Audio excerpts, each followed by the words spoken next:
Dr. Seuss's How the Grinch Stole Christmas.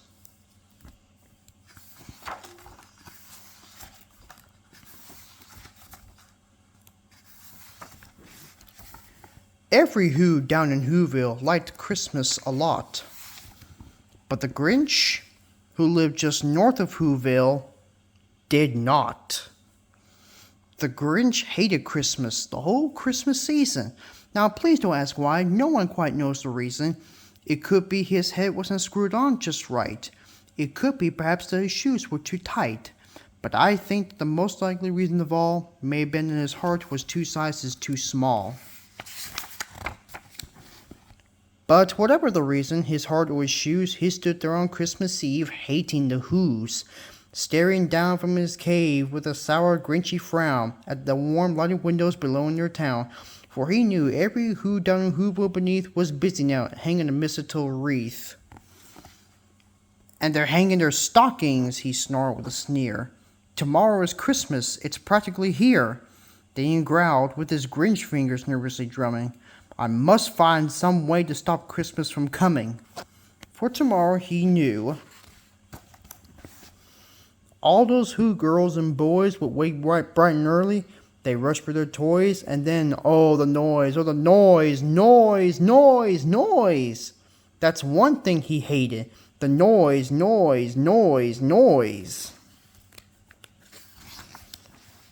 Then the Whos, young and old, would sit down to a feast. And they feast. They would feast on Who pudding and rare Who roast beast, which is something the Grinch couldn't stand in the least. And then, they'd do something he liked least of all. Every Who down in Whoville, the tall and the small, would stand close together, with Christmas bells ringing. They stand hand in hand, and the Whos would start singing. They sing, and they sing, and they sing. And the more the Grinch thought of this Who Christmas thing, the more the Grinch thought, I must stop this whole thing. Why, for 53 years I put up with it now. I must stop this Christmas from coming. But how? Then he got an idea. An awful idea. The Grinch got a wonderful, awful idea. I know just what to do, the Grinch laughed in his throat. And he made a quick Santa Claus hat and a coat. And he chuckled and clucked, what a great Grinchy trick. With this coat and this hat, I'll look just like Saint Nick. All I need is a reindeer. The Grinch looked around, but since reindeer are scarce, there was none to be found. Did that stop the old Grinch? No. The Grinch simply said, if I can't find a reindeer, I'll make one instead. So he called his dog Max, then he took some red thread, and he tied a big horn on the top of his head. Then he loaded some bags and some old empty sacks on the ramshackle sleigh, and he hitched up old Max. Then the Grinch said, "Giddy up!" And the sleigh started down towards the homes where the Whos lay a snooze in their town. All the windows were dark, quiet snow filled the air. All the Whos were all dreaming sweet dreams without care. When he came to the first little house on the square, "This is stop number 1, the old Grinchy Claus hissed, and he climbed to the roof, empty bags in his fist.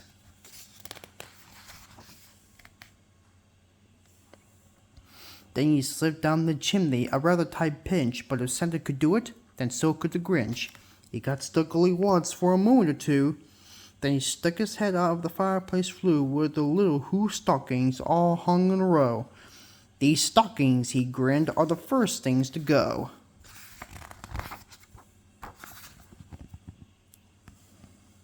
Then he slithered and slunk with a smile most unpleasant around the whole room, and he took every present.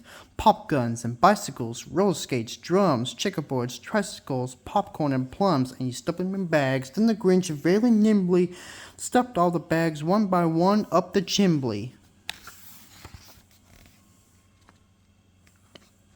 Then he slunk to the icebox. He took the Who's feast.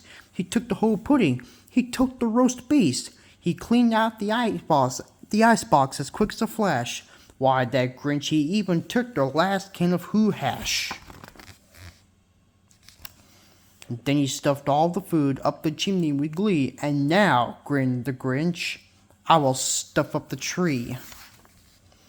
And the Grinch grabbed the tree and he started to shove. When he heard a small sound like a coo of a dove, he turned around fast and he saw a small Who, little Cindy Lou Who was no more than 2. The Grinch had been caught by this tiny Who daughter, who got out of bed for a cup of cold water. She stared at the Grinch and said, "Santa Claus, why? Why are you taking our Christmas tree? Why?" But you know, that old Grinch was so smart and so slick, he thought up a lie and he thought it up quick. "Why, my sweet little tot," the fake Santa Claus lied, "there's a light on this tree that won't light on one side. So I'm taking it home to my workshop, my dear. I'll fix it up there, and then I'll bring it back here." And his fib fooled the child. Then he patted her head, and he got her a drink, and he sent her to bed. And when Cindy Lou Who went to bed with her cup, he went to the chimney and stuffed the tree up. Then the last thing he took was the log for their fire. Then he went up the chimney himself, the old liar. On their walls he left nothing but hooks and some wire. And the one speck of food that he left in the house was a crumb that was even too small for a mouse. Then he did the same thing to the other Who's houses, leaving crumbs much too small for the other Who's mouses.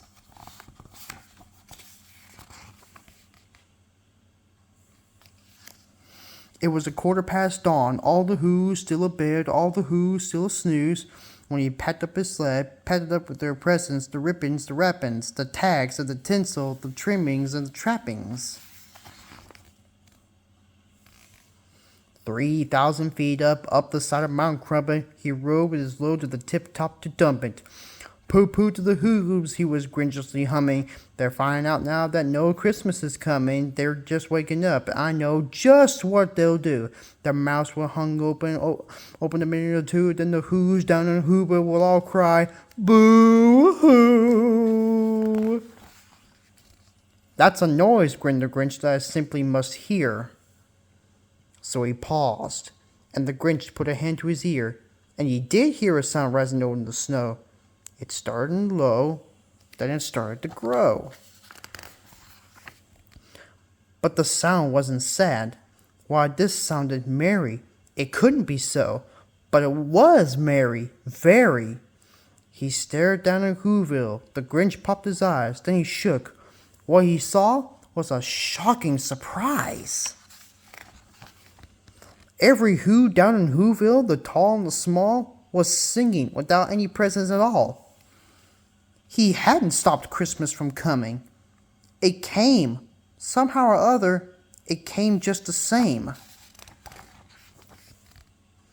And the Grinch, with his Grinch feet ice cold in the snow, stood puzzling and puzzling. How could it be so? It came without ribbons. It came without tags. It came without packages, boxes, or bags. And he puzzled 3 hours till his puzzler was sore.